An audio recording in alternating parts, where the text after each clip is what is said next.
Hello दोस्तों, दी conceptual IAS लाए हैं बजट 2023-24 और इकोनॉमिक सर्वे 2022-23 और ये हमारा है लेक्चर नंबर 3। ठीक है, ये हमारा लेक्चर नंबर है 3 यूनिट 3 के अंतर्गत। यहाँ पे हम लोगों को फोकस क्या है? बेसिकली फोकस है प्रीलिम्स 2023, यूपीएससी प्रीलिम्स की हम लोग बात कर रहे हैं। और इस सेशन में हम लोग करने वाले हैं फिस्कल पॉलिसी मतलब राजकोषीय नीति, फिस्कल डेफिसिट राजकोषीय घाटा, एफआरबीएम एक्ट उसमें क्या संशोधन किए गए हैं बजट या सर्वे के माध्यम से, इसके अलावा बजट में क्या क्या फोकस एरियाज हैं, एंड एक पर्सपेक्टिव हम लोग डेवलप करेंगे डेफिसिट एंड डेट के बारे में। तो आज का सेशन शुरू करते हैं। एंड एज यूजुअल इकोनॉमी कितना इंपॉर्टेंट है, ठीक है। अगर आप प्रीलिम क्वालिफाई करना चाहते हैं 50% वेट अकेले इकोनॉमी को आप दे सकते हैं। नाउ हम लोगों ने लास्ट क्लास यहाँ पे खत्म करी थी, अगर आपको याद हो तो। लिखा है राजकोषीय समेकन के मार्ग पर यूनियन गवर्नमेंट, मतलब क्या? जो लोग इंग्लिश मीडियम के हैं वो लोग भी नोट करते चलेंगे। बात है फिस्कल कंसोलिडेशन की, फिस्कल कंसोलिडेशन की, ठीक है। फिस्कल कंसोलिडेशन कहने का क्या मतलब है, या राजकोषीय समेकन कहने का क्या मतलब है? तो मतलब बहुत साफ है ये कि फिस्कल डेफिसिट कहीं पे लिखा है, ये फिस्कल डेफिसिट को कम करना है। कितना? जितना एफआरबीएम एक्ट ने टारगेट दिया है हम उसके आसपास ले जाने की कोशिश करेंगे। तो कम क्यों करना है? कम इसलिए करना है कि ये देखो, पहले ये तो है फाइनेंशियल ईयर 2021 की बात हो रही है। तो यहाँ पे फिस्कल डेफिसिट बढ़ के हो गया था 9.2%। रीजन कोविड, है ना, कोविड। तो वो घटते घटते घटते 2022-23 वाले फाइनेंशियल ईयर में, जो कि जस्ट खत्म होने वाला है, कितना आ गया था? ये करीब करीब 6% के आसपास कुछ था, 6 से कुछ ज्यादा था, ठीक है। उसको फाइनेंशियल ईयर 2024 में कितना प्लान किया गया है? 5.9% घटाकर। एक तो आपको ये पता होना चाहिए, निश्चित तौर पे आपको याद रहना चाहिए कि फिस्कल डेफिसिट का टारगेट क्या है, 5.9%। हालांकि यूपीएससी आपसे ये परसेंटेज इन डेसिमल नहीं पूछेगी, हाँ, लेकिन वो पूछ सकती है घटने बढ़ने। इंटरव्यूज में पूछा जाता है कि फिस्कल डेफिसिट का गवर्नमेंट ने कितना टारगेट रखा है, क्यों रखा है, ये सारी चीजें आपकी कॉन्सेप्चुअल क्लैरिटी का पार्ट होना चाहिए। नाउ ये दूसरा, इनको देखेंगे थोड़ा सा, प्राइमरी डेफिसिट और रेवेन्यू डेफिसिट को। देखो प्राइमरी डेफिसिट कितना है, कोविड टाइम में ये 5.8% पहुंच गया था, अभी 2.3% हमने प्लान किया है गवर्नमेंट ऑफ इंडिया ने। एंड रेवेन्यू डेफिसिट जो कि कोविड टाइम में 7.3% तक पहुंच गया था, इसको घटा के 2.9% तक लाना है भारत सरकार को, ठीक है। तो ये है हमारा फिस्कल कंसोलिडेशन या राजकोषीय समेकन, जिसके पथ पे गवर्नमेंट ऑफ इंडिया तेजी से बढ़ रही है। एक और चीज, जीएसटी का कलेक्शन क्या बढ़ रहा है क्या? देखते हैं। 1.5 लाख करोड़ के आसपास बना रहा मंथली, है ना, मंथली जीएसटी के तहत जो हमें राजस्व प्राप्त होता है वो 1.5 लाख करोड़ के आसपास है। जरा देखते हैं ये मंथ आफ्टर मंथ। पहले देखते हैं 2019 में कितना था। तो 2019 में it was less than 1.2 lakh crore monthly, और 2022 में कितना है? 1.6 लाख करोड़ मंथली के आसपास। तो जो जीएसटी का कलेक्शन है वो तेजी से बढ़ रहा है। ये अपने आप में पॉजिटिव साइंस है, ठीक है, बिजनेसेस के लिए भी और गवर्नमेंट ऑफ इंडिया के रेवेन्यू रिसीट्स के लिए भी, राजस्व कलेक्शन के लिए भी, है ना, रेवेन्यू रिसीट्स के लिए भी। क्यों? बिकॉज ये गवर्नमेंट के ऊपर कोई लाइबिलिटी क्रिएट नहीं करता। रेवेन्यू कलेक्शन का बढ़ना क्यों बेहतर है? बिकॉज ये गवर्नमेंट के ऊपर कोई लाइबिलिटी नहीं क्रिएट करता। अगर आपसे यूपीएससी क्वेश्चन पूछता है कि इनमें से कौन सा मोस्ट सुटेड प्राप्तियां हैं, तो कैपिटल और रेवेन्यू में आप किसे बोलोगे? रेवेन्यू को बोलोगे, बिकॉज ये गवर्नमेंट ऑफ इंडिया के ऊपर कोई भी लाइबिलिटी क्रिएट नहीं करता है ना। कैपिटल रिसीट्स के माध्यम से गवर्नमेंट या तो अपनी पब्लिक सेक्टर यूनिट को बेचती है, आईएमएफ से लोन लेती है, या कुछ भी ऐसा करती है जिसमें या तो उसकी एसेट घटती हैं, कैपिटल रिसीट में या तो उसकी एसेट घटती हैं और या तो उसकी लाइबिलिटीज बढ़ती हैं, है ना। बट इस केस में नहीं है, रेवेन्यू की प्राप्तियां अगर बढ़ती हैं तो गवर्नमेंट के लिए बेस्ट सूटेड फार्मूला है अपने राजस्व को बढ़ाने के लिए। चलिए आगे देखते हैं। अब ये क्वेश्चन है यूपीएससी ने कब पूछा था? 2021 में। कब पूछा था? 2021 में, वो 2011 में। क्वेश्चन किसके बारे में है?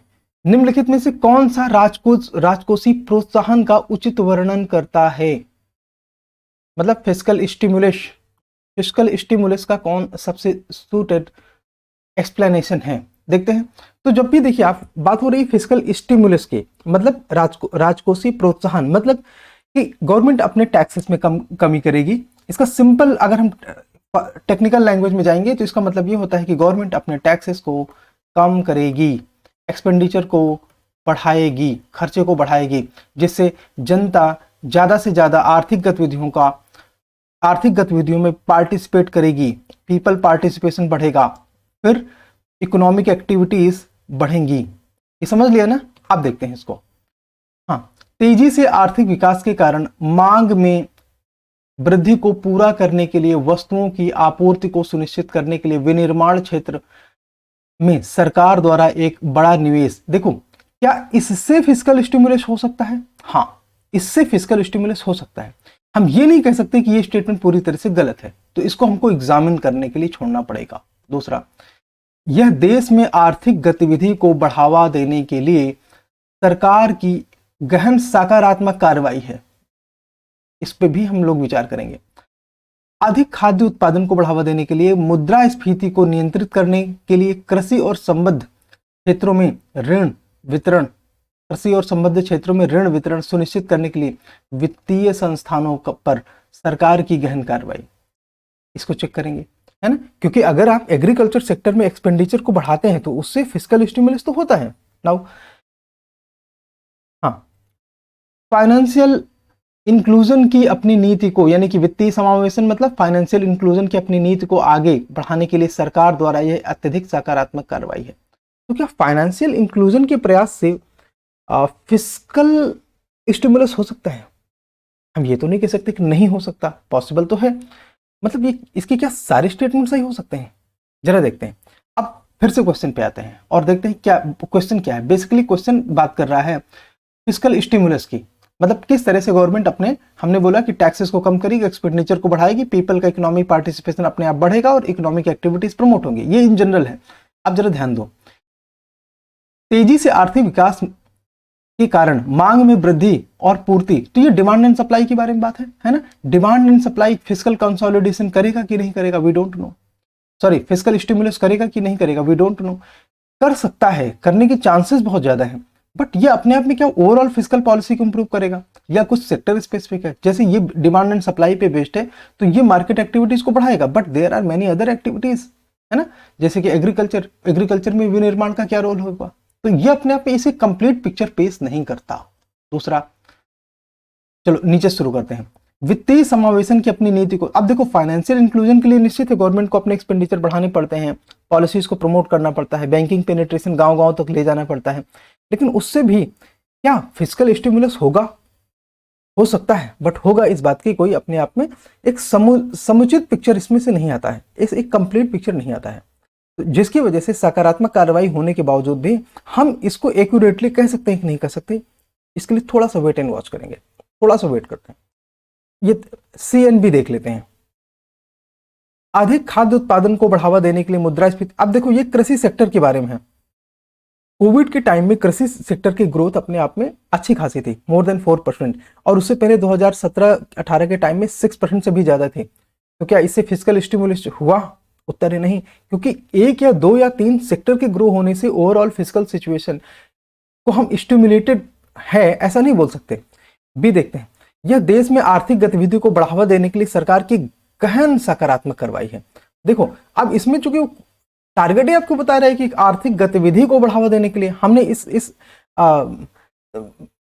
टेक्निक्स में क्या समझा था जब भी हमने इकोनॉमिक एक्सप्लेनेशन किया था कि टैक्सेस को कम करेगी, एक्सपेंडिचर को बढ़ाएगी, खर्च को बढ़ाएगी, लोगों का ज्यादा से ज्यादा आर्थिक गतिविधियों में पार्टिसिपेशन होगा और इकोनॉमिक एक्टिविटी प्रमोट होगी। ठीक है, सिंपल ये होता है फिस्कल स्टिमुलस। तो इस आर्थिक गतिविधियों की बात किस में हो रही है? यहाँ पे हो रही है ना? तो B एंड D में सबसे सुटेबल कौन सा है? फिर से इसको देखते हैं। देखो मेरे ख्याल से तो B सबसे सुटेबल है।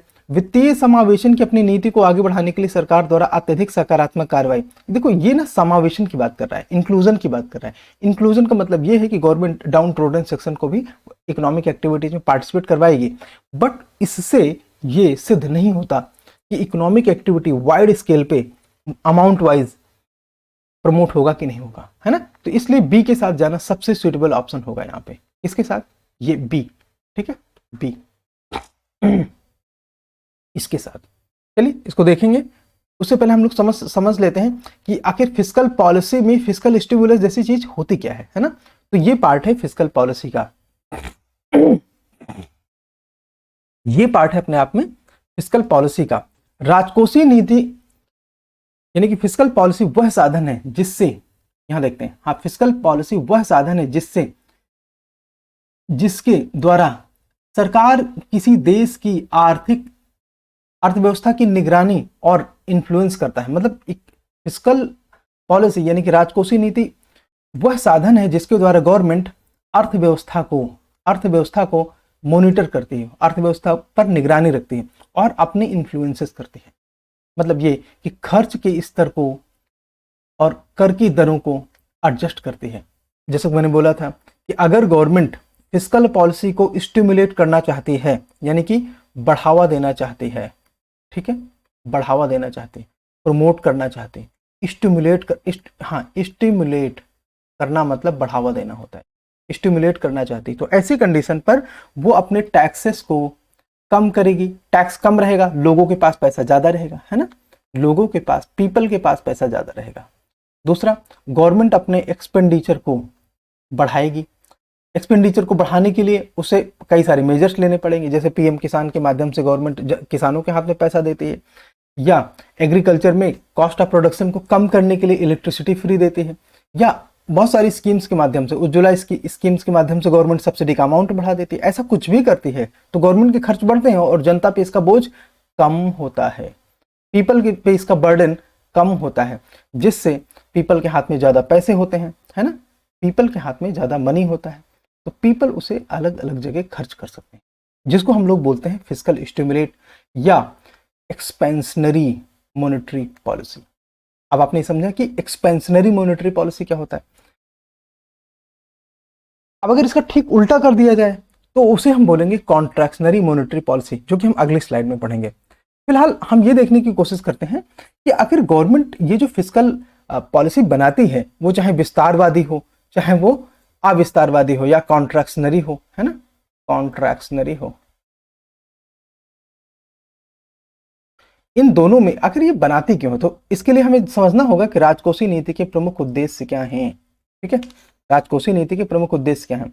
तो आर्थिक विकास करना, हाँ, रोजगार के स्तर को बनाए रखना, हाँ, महंगाई पर नियंत्रण रखना, यस, ये बेसिकली उद्देश्य होते हैं जिसके लिए गवर्नमेंट फिस्कल पॉलिसी बनाती है। तो फिस्कल पॉलिसी के दो तरह होते हैं, दो प्रकार होते हैं, एक एक्सपेंशनरी जिसको आप विस्तारवादी बोलते हो, यही स्टिमुलस होता है, यही स्टिमुलस होता है, ठीक है, और दूसरा कॉन्ट्रैक्शनरी जिसमें सरकार अपने जो है एक्सपेंशनरी पॉलिसी का ठीक उल्टा बात करती है। तो हमने एक्सपेंशनरी यहाँ पे समझ लिया था कि वो अपने टैक्सेस को घटाती है, जिसके वजह से जनता के हाथ में पैसा ज्यादा होता है, अपने खर्च को बढ़ाती है, तो इससे जो है फिस्कल एक्सपेंशन होता है। ये बिल्कुल मॉनेटरी एक्सपेंशन की तरह ही है, बट मॉनेटरी एक्सपेंशन में चीजें आरबीआई डिसाइड करती है, फिस्कल एक्सपेंशन में बजट के माध्यम से सरकार अपनी पॉलिसी लेके आती है, ठीक है।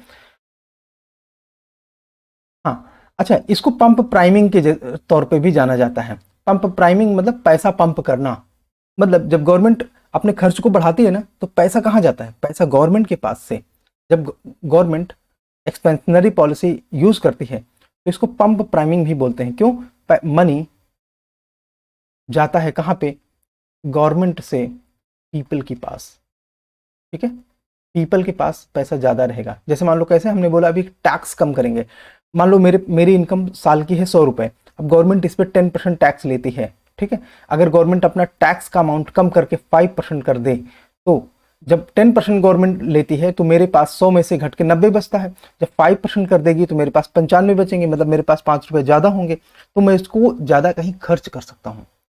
अब आप बोलोगे 100 रुपए के लिए क्या 5-10 रुपए के लिए झिकझिक कर रहा है, नहीं, बात यहाँ पे 100 रुपए या 50 रुपए की नहीं है, बात वो 1 लाख रुपए भी हो सकता है, तब 5,000 रुपए ज्यादा मैटर करेगा, है ना। तो टैक्सेस को जब भी गवर्नमेंट कम करती है तो जनता के हाथ में ज्यादा पैसे होते हैं, तो मैं उससे टीवी, फ्रिज, एसी कहीं भी ज्यादा कुछ परचेजिंग करके इकोनॉमिक एक्टिविटी को बढ़ावा दे सकता हूँ। तो इट इज मेन मोटिव ये कि पीपल के पास पैसा रहे। वही चीज गवर्नमेंट जब अपने एक्सपेंडिचर को बढ़ाती है, अपने खर्चों को बढ़ाती है, तो भी पीपल के पास ज्यादा पैसा होता है, ठीक है। इसको आगे चलते हैं। हाँ, अब आप ये वाला क्वेश्चन एड्रेस कर सकते हो। जैसे मैंने बोला था, इसमें बी सबसे सूटेड आंसर है। क्यों, बिकॉज इसमें इकोनॉमिक एक्टिविटीज को बढ़ावा देने के लिए गहन सकारात्मक कार्रवाइयों की बात की जा रही है, ठीक है। टू स्टिमुलेट, एक इंटेंस अफर्मेटिव एक्शन है, इंटेंस अफर्मेटिव एक्शन, क्यों? इकोनॉमिक एक्टिविटीज को बढ़ावा देने के लिए। ठीक है, आइए देखते हैं। अच्छा, ठीक इसका उल्टा मैंने बोला था कॉन्ट्रैक्शनरी फिस्कल पॉलिसी, यहाँ पे लिखा है ना कॉन्ट्रैक्शनरी। अब इसका मतलब क्या है? तो अब ये कि जैसे मान लीजिए गवर्नमेंट का फिस्कल साइज है ये, तो अब कॉन्ट्रैक्शनरी का मतलब इसको छोटा करो और कॉन्ट्रैक्ट करो, मतलब फिस्कल स्पेस को कम करो। अब ये फिस्कल स्पेस कम कैसे होगा? अगर गवर्नमेंट टैक्सेस को बढ़ा देगी, टैक्सेस को बढ़ा देगी। तो जैसे मान लो मेरे पास जब 100 रुपए था और टैक्स था 10 रुपए, 10%, ठीक है, तो मेरे पास कितने बचते थे? 90। अब अगर मान लो गवर्नमेंट टैक्स को करते 20%, टैक्स कर देती है 20%, तो मेरे पास कितने बचेंगे? 80, है ना। 100 रुपए में से 20% टैक्स गया, 80 रुपए बचेगा। अब जब मेरे पास 90 थे तब मैं ज्यादा खर्च करूंगा, या जब मेरे पास 80 है तो मैं ज्यादा खर्च करूंगा? सोच के बोलो, ठीक है, कमेंट करके बोलो, 80 या 90 बस टाइप करके बता दो। तो जब मेरे पास 90 थे तब मैं ज्यादा खर्च करूंगा उसकी तुलना में, जबकि मेरे पास 80 हो।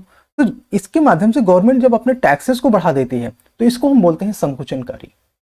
ठीक है, टैक्सेस को बढ़ा देती है तो इसको हम संकुचनकारी बोलते हैं।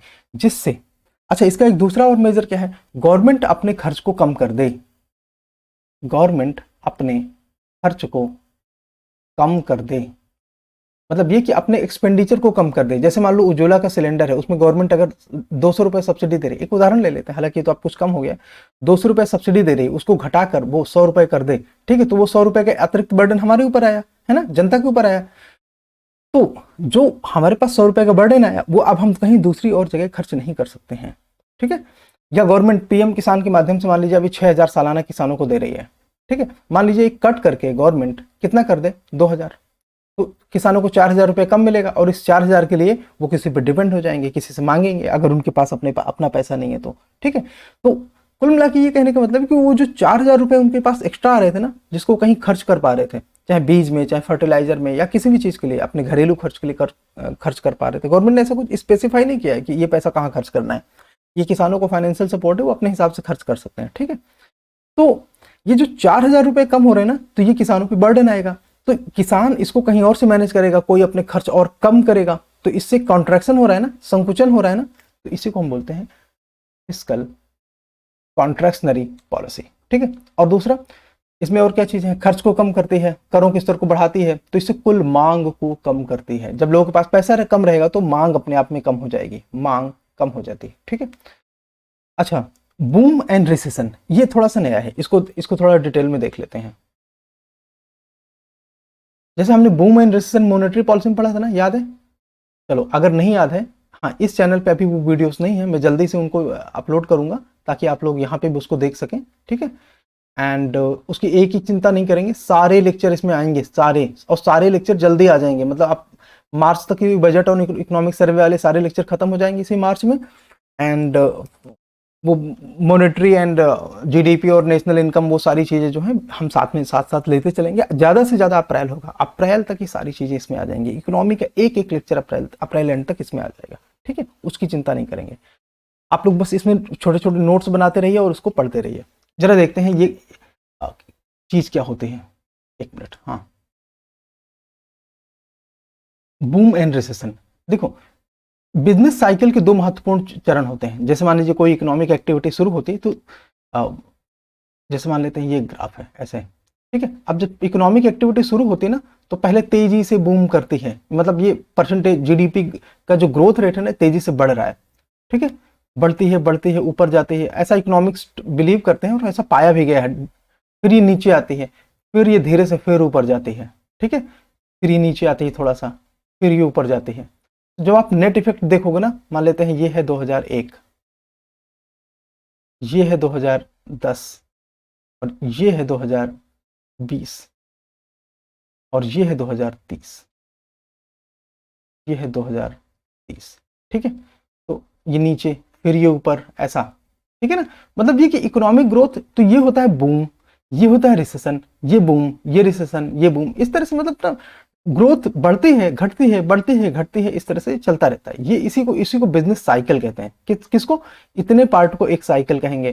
फिर फिर ये इसको ना अपने आप में साइकिल इसलिए बोलते हैं कि हाँ बढ़ता है घटता है। बट आप जब भी नेट इफेक्ट देखते हो ना लंबे साल का, जैसे 50 साल का या 30 साल का भी आप देखते हो या 20 साल का भी आप देखते हो या 100 ईयर का आप कहीं पर डेटा उठा के देखो, अब 100 ईयर का इंडिया का डेटा तो आपको उतना एक्यूरेट मिलेगा नहीं, बिकॉज पहले ब्रिटिश थे, अब वो सब इतने बेवकूफ थे कि उन्होंने डेटा ही कंपाइल नहीं किया चीजों में, है ना, अच्छे से। जितना किया आपने बस मनमर्जियों के हिसाब से किया है। हाँ, जैसे यूएस इकोनॉमी को आप देखेंगे या सेम इंग्लिश इकोनॉमी को आप देखेंगे, बट इंग्लिश इकोनॉमी को भी देखना फेयर आइडिया नहीं माना जाता, पता है क्यों? क्योंकि उनकी इकोनॉमी हाईली इंडिया पे डिपेंडेंट थी, तो वो उनका राइट पिक्चर नहीं था।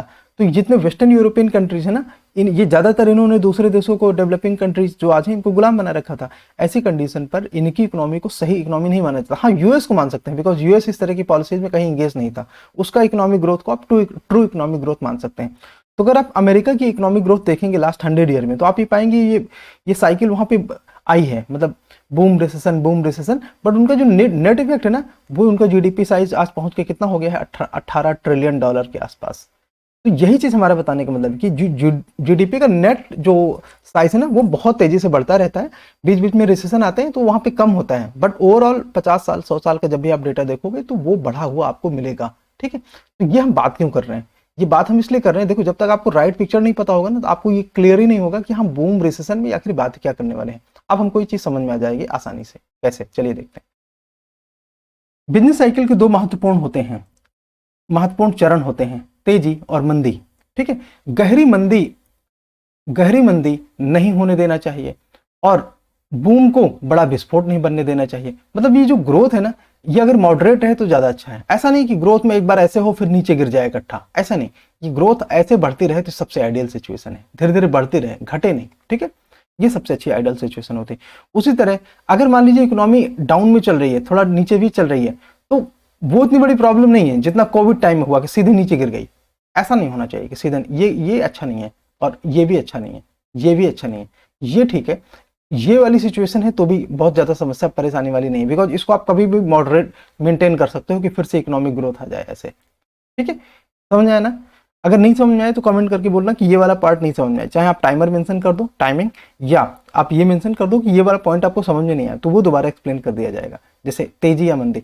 वैसे भी आपको पता है हम प्लान करने वाले हैं कि बीच बीच में जैसे कि आप लोगों की क्वेश्चन ढेर सारे हो जाए, 8 10 15 क्वेश्चन हो जाए, तो उसमें हम पूरा एक डेडिकेटेड लेक्चर क्वेश्चन आंसर के नाम से या कुछ क्वेरी डिस्कशन के नाम से एक अलग से लेक्चर ही उसमें हम प्लान करने की कोशिश करेंगे। लेकिन उससे पहले फिलहाल आप ये देख लेते हैं कि हाँ, ये बूम एंड रिसेशन क्या होता है। हमने बूम एंड रिसेशन अभी देखा कि इकोनॉमी अगर तेजी से ग्रो करने लगती है तो उसे हम बूम कहते हैं, फिर अगर वो नीचे आने लगती है अचानक तेजी से तो उसे हम रिसेशन तेजी से कहते हैं। देखो बस ये कह रहा है कि चीजें एक्सट्रीम नहीं होनी चाहिए, मतलब बहुत ही ज्यादा गंभीर नहीं होनी चाहिए, बहुत ही ज्यादा गंभीर नहीं होनी चाहिए, ये अपने आप में सलाह दे रहा है। हम कह सकते हैं कि व्यापार चक्र को बढ़ाना, एम्पलीफाई करना, ठीक है, खतरनाक है। क्यों? बढ़ता उछाल और गहराती मंदी, ये इस सिचुएशन में देखो यहाँ पे इकोनॉमिक ग्रोथ को बढ़ाना अपने आप में प्रॉब्लमेटिक उतना नहीं है, लेकिन उसे एम्पलीफाई करना, यानी कि अगर 8% ग्रोथ है तो उसमें XYZ कुछ भी मेजर लगा के अगर आप उसे 18% करने की कोशिश करते हो ना, तो वो एम्पलीफिकेशन डेंजरस है, क्योंकि वो आपको बताता है आज नहीं तो कल इकोनॉमी तेजी से गिरेगी भी। इसका सबसे बड़ा क्लासिक एग्जांपल कौन सा है? अगर आपके पास बूम एंड रिसेशन का जब भी कोई भी क्लासिक एग्जांपल पूछा जाए, कभी मत भूलना क्या? Asian crisis. एशियन क्राइसिस को कभी मत भूलना, ठीक है। कब की?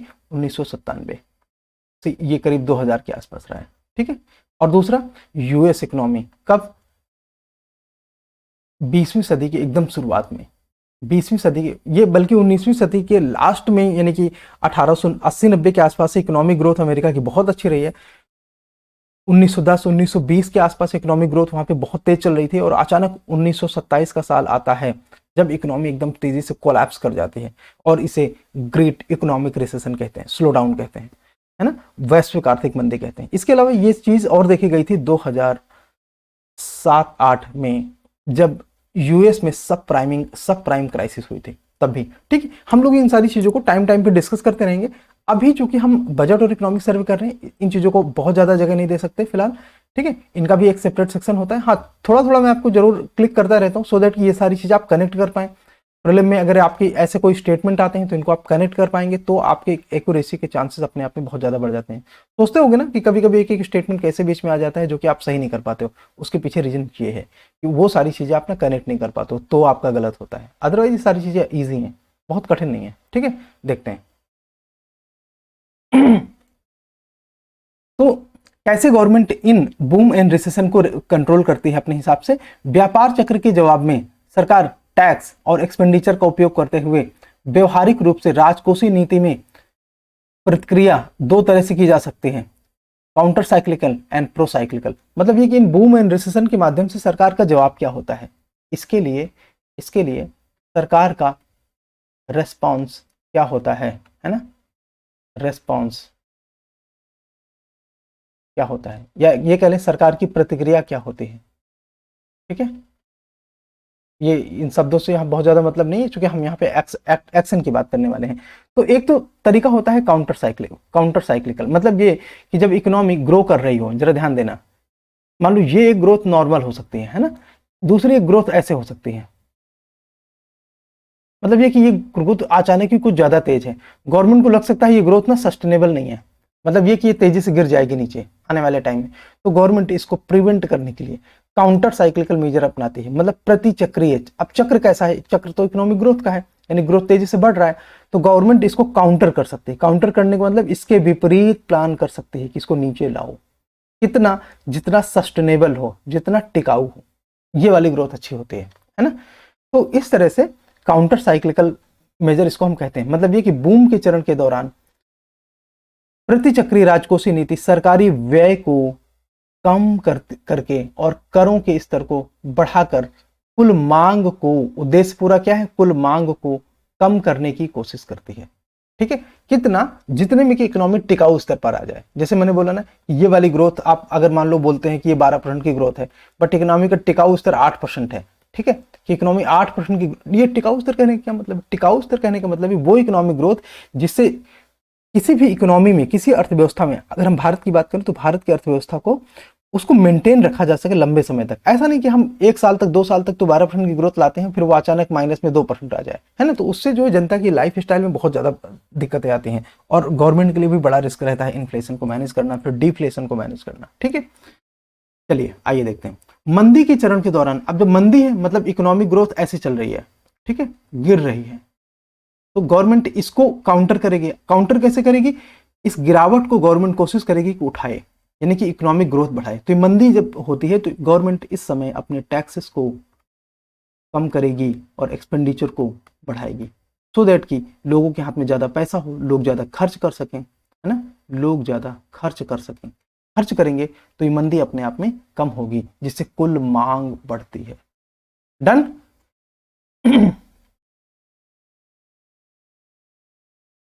इसलिए प्रतिचक्रीय राजकोषीय नीति अर्थव्यवस्था में तेजी आने पर उसे ठंडा और मंदी होने पर उसे उत्तेजित करती है। Done, very nice. चलिए आइए देखते हैं प्रो साइक्लिकल। अब प्रो साइक्लिकल का मतलब क्या है कि अगर ग्रोथ चल रही है, ठीक है, तो इसे और बढ़ा दो, इसे और बढ़ा दो। अगर इकोनॉमी डाउन चल रही है तो उसको इग्नोर करो और जाने दो, ठीक है, और नीचे कर दो। इसको बोलते हैं प्रो साइक्लिकल। मतलब जिस तरह इकोनॉमी चल रही है ना, उसी को और ज्यादा स्टिमुलेट कर देना, उसी को और जो है चरम कर देना, अति कर देना उसकी। ऐसा डेवलप्ड इकोनॉमी में देखा गया है, ऐसा डेवलप्ड इकोनॉमी में देखा गया है। ये हमेशा नुकसानदेह है ये तो नहीं कह सकते, हाँ, बट मोस्टली ये नुकसानदेह है। कैसे? ज्यादातर आज के देश में, ज्यादातर इवन डेवलप्ड कंट्रीज और डेवलपिंग कंट्रीज, जो विकसित देश हैं और विकासशील देश हैं, वो सभी जो है वो काउंटर साइक्लिकल पे ज्यादा यकीन रखते हैं। क्यों? बिकॉज वो टिकाऊ स्तर को लाना चाहते हैं। हाँ, बट कुछ डेवलप्ड नेशन है जिन्होंने ये वाला मॉडल फॉलो किया था कि अगर इकोनॉमी ग्रो हो रही ना तो उसे तेजी से ग्रो हो लेने दो, ये उसका टाइम है, ये उसका चक्र है। क्यों? इससे लोगों का जीवन स्तर इतना बढ़िया हो जाएगा कि जब इकोनॉमी डाउन में चलेगी भी ना तो वो उतना नीचे नहीं जाएगी, लोग उसे मैनेज कर लेंगे। ये इस भरोसे पे काम करते हैं। तो देखते हैं इसमें क्या क्या चीजें होती हैं। मतलब ये कि सरकार राजकोषीय नीति व्यापार चक्र की वर्तमान मनोदशा के अनुरूप होती है, अर्थात उन्हें प्रवर्धित करती है, यानी कि बढ़ाती है। ठीक है, उछाल के समय सरकार उच्च व्यय करती है और करों के स्तर में वृद्धि नहीं करती, जिससे उछाल और बढ़ जाता है। ठीक है, और मंदी के दौरान सरकार खर्च कम कर देती है, क्योंकि सरकार को लगता है कि इस समय खर्च करना उसके लिए अपने आप में ज़्यादा वाइज आइडिया नहीं है, बिकॉज उसको लगता है कि उसका अपना पैसा यहाँ पे डूब सकता है, और करों के स्तर को बढ़ा देती है और वो बोझा वो जनता पे पास कर देती है, ठीक है, जिससे अर्थव्यवस्था में और ज़्यादा मंदी आ जाती है। इस तरह राजकोषीय नीति खतरनाक होती है, अर्थव्यवस्था में अस्थिरता लाती है, ठीक है, मैंने बोला था ना ये ना सस्टेनेबल नहीं है। राजकोषीय समेकन, देखो फिस्कल कंसोलिडेशन क्या होता है, राजकोषीय घाटे को कम करना। अगर एक लाइन में पूछा जाए कि फिस्कल समेकन या कंसोलिडेशन क्या होता है, तो राजकोषीय घाटे को कम करना, ठीक है, इसको कम करना फिस्कल कंसोलिडेशन है।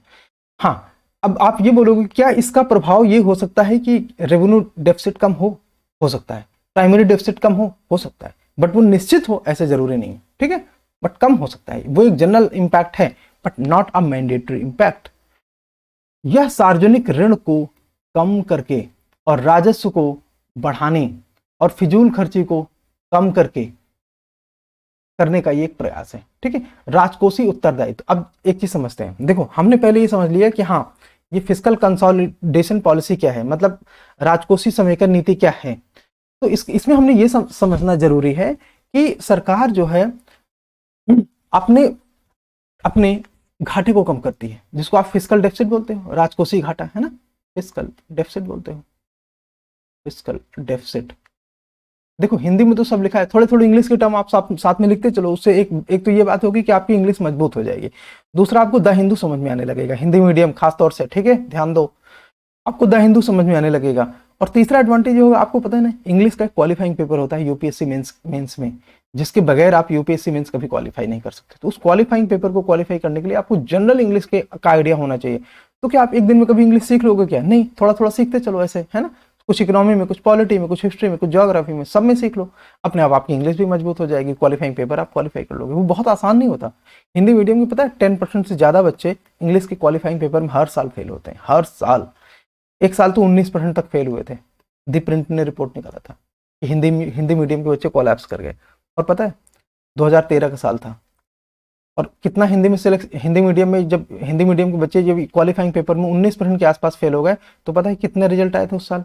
पहली बार अचानक 50 से गिर के सीधे 25 या 26 कुछ था, 26 बच्चे हिंदी मीडियम से यूपीएससी फाइनल क्वालिफाई कर पाए थे। नहीं, आपको पता है 2007-8 में बराबर का नंबर रहता था, अगर इंग्लिश में 400 है तो हिंदी में भी 400 होते थे, बट ये 2013 में आते आते 26 बचा था, ठीक है, क्योंकि इंग्लिश का वो क्वालिफाइंग पेपर भी टफ हो गया था, सीसैट भी आ गया था। बाकी कहानी आप लोग जानते हो, है ना, पॉलिटिक्स उसमें काफी सारी आप लोगों को लगती होगी, ठीक है, मैं नहीं कह रहा, आप लोगों को लगती होगी कि उसमें बहुत सारी पॉलिटिक्स है, south India politics, north India, Hindi English वाली पॉलिटिक्स, एलीट और इंडिया भारत टाइप की पॉलिटिक्स, है ना, वो सब मैं नहीं कह रहा, आप लोग मतलब मैंने देखा है आप लोग बात करते हो ये वाली चीजें, ठीक है।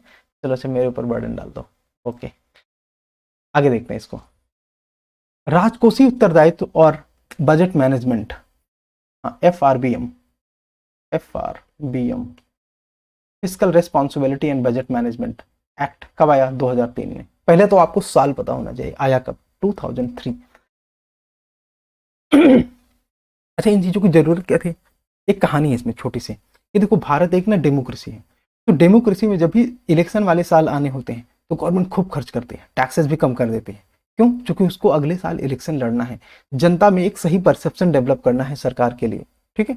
तो वैसी कंडीशन पर गवर्नमेंट अननेसेसरी ढेर सारे एक्सपेंडिचर करती थी, जिसकी वजह से जो बर्डन आता था वो किस पे आता था? बजट पे, है ना, फिस्कल डेफिसिट बढ़ता था, फिस्कल डेफिसिट बढ़ता था। तो इस फिस्कल डेफिसिट का बर्डन आने वाली सरकार पे पड़ता था। पता चला, एक उदाहरण के लिए बोल रहे हैं कि मान लीजिए एनडीए सरकार चल रही है, साल है 2023 का, 2024 में इलेक्शन है, अब एनडीए सरकार खूब खर्च करे, तो उससे होगा क्या कि 2024 तक आते आते जनता को लगने लगेगा कि गवर्नमेंट ने विकास तो बहुत किया है, लेकिन अब मान लीजिए कि अगर गवर्नमेंट जीते या हारे, अगली सरकार यूपीए की आए चाहे एनडीए की 2024 में, बट उनके ऊपर एक फिस्कल डेफिसिट का बर्डन तो रहेगा ना, तो वैसी कंडीशन पर इस बात की आवश्यकता जताई गई कि ये डेमोक्रेसी और इलेक्शन के प्रभाव इकोनॉमी में नहीं आने चाहिए। इकोनॉमी को हमेशा एक टिकाऊ स्तर से नीचे नहीं जाना चाहिए, इकोनॉमी को हमेशा सस्टेनेबल होना चाहिए, ठीक है। उसके लिए जरूरी है कि कोई स्टेचुरी मेजर हो जो कि इकोनॉमी को सस्टेनेबल बनाए रखने के लिए, गवर्नमेंट कोई भी हो, इलेक्शन ईयर हो या कोई सा भी ईयर हो, लेकिन फिस्कल सिचुएशन देश की वो स्टेबल ही रहनी चाहिए, क्योंकि इससे ना ग्लोबल रिपरकशन बहुत सारे होते हैं। ठीक है, कभी हम बात करेंगे जब एक्सटर्नल सेक्टर के चैप्टर डिस्कस करेंगे तो ग्लोबल रिपरकशन क्या होते हैं उनको बात करेंगे। जरा देखते हैं 2000 में भारत सरकार की वित्तीय स्थिति काफी खराब हो गई थी। सन 2000 में भारत सरकार की वित्तीय स्थिति काफी खराब हो गई थी। सकल राजकोषीय घाटा 6% के स्तर पर पहुंच गया था और तर्क यह दिया गया कि एक विधायी प्रावधान जो सभी सरकारों पर, मतलब ये कि आने वाली सरकार हो या जाने वाली सरकार, उन पे वर्तमान और भविष्य के घाटे को नियंत्रण में रखने के लिए आवश्यक है। तो ये विधायी प्रावधान है FRBM एक्ट। ठीक है, भारत सरकार ने राजकोषीय विवेक यानी कि फिस्कल कॉन्शियंस की जिम्मेदारी के लिए मसौदा कानून तैयार करने की सिफारिश के लिए एक समिति का गठन किया और ये समिति के अध्यक्ष कौन थे? EAS शर्मा। ठीक है, EAS शर्मा इसके अध्यक्ष थे। समिति की सिफारिश के आधार पर भारत सरकार ने FRBM एक्ट 2003 बनाया जो जुलाई 2004 से प्रभावी हुआ। ठीक है, 2003 में बन गया और 2004 से ये इफेक्ट प्रभाव में आ गया। जरा एक क्वेश्चन देखते हैं, निम्नलिखित कथनों पर विचार करें। निम्नलिखित कथनों पर विचार करें। ठीक है, क्वेश्चन कब आया है? 2018 में। क्या विचार करना है कि राजकोषीय उत्तरदायित्व, फिस्कल रिस्पॉन्सिबिलिटी और बजट मैनेजमेंट FRBM समीक्षा समिति की रिपोर्ट ने 2023 तक सामान्य, यानी सामान्य का मतलब संयुक्त, संयुक्त का मतलब केंद्र की सरकार और राज्य की सरकार का मिला के 60% GDP के अनुपात के आधार पर डेफिसिट, एक मिनट, ऋण की, मतलब ये कि गवर्नमेंट का टोटल डेट कितना होना चाहिए, तो स्टेट और केंद्र यानी कि राज्य और केंद्र का दोनों का मिला के 60% के आसपास होना चाहिए, जिसमें केंद्र सरकार के लिए 40% और राज्य सरकार के लिए 20% शामिल है। ये प्रोविजन है क्या? अब इसके लिए आपको पता होना चाहिए कि FRBM एक्ट के प्रोविजन है क्या।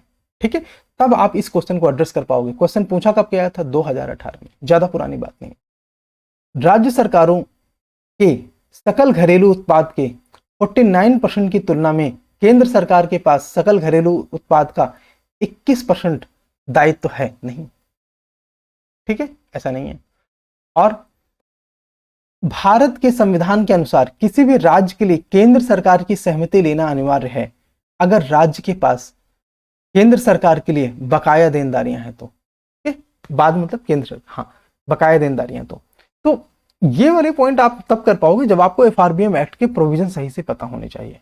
ठीक है, अब जरा देखते हैं कि वर्तमान स्थिति क्या है और 2023 तक क्या लाने की स्थिति है इस पे, और क्या कॉन्स्टिट्यूशन ऐसा राज्य सरकारों के ऊपर कोई लायबिलिटी लाता है क्या, है ना। यहाँ पे देखो कि वो केंद्र सरकार बकाया देनदारियों के लिए केंद्र सरकार पर डिपेंड होगा। इन सारी चीजों को चेक करेंगे एक एक क्वेश्चन के बाद, बट उसके लिए हमें सबसे पहले जरूरी है कि हम FRBM एक्ट 2003 के मुख्य उद्देश्यों को समझें। ठीक है, FRBM act inter generational equity को सुनिश्चित करना। FRBM देखो पहले तो ये प्लान क्या करता है कि फिस्कल सिचुएशन जो भारत की वो एक रेंज में रहे, है ना। भारत की जो फिस्कल सिचुएशन है वो एक रेंज में रहे। अब वो रेंज में कैसे रहेगा, उसके लिए वो कह रहा है कि इंटर जनरेशनल इक्विटी को सुनिश्चित करना। अब ये कहने का मतलब क्या है, मान लेते हैं एक पीढ़ी है 2001 की और एक पीढ़ी है आपकी यानी कि 2022 की। मान लो इसने बहुत सारे लोन लिए, बहुत सारे खर्चे बढ़ाए, है ना, खूब सारी अय्यासियां करी, तो इससे जो है फिस्कल डेफिसिट बहुत बढ़ गया। कितना, कुछ भी हाइपोथेटिकल, मान लो 20% है। ठीक है, डेफिसिट 20% है। अब इस डेफिसिट को पूरा करने के लिए ढेर सारे लोन लिए गए। ठीक है, ढेर सारे लोन एंड बारोइंग करी गई। ठीक है, तो ये जो बारोइंग का बर्डन है, आपको पता है ना, fiscal deficit is the total equal to total borrowing. अब इन बारोइंग का बर्डन तो बाद वाली पीढ़ी में सामना करना पड़ेगा। मान लीजिए 20 साल के लिए लोन है, 30 साल के लिए लोन है, तो आप 2022 में वो लोन की का इंटरेस्ट चुका रहे होंगे, 2025 में भी उस लोन का इंटरेस्ट चुका रहे होंगे।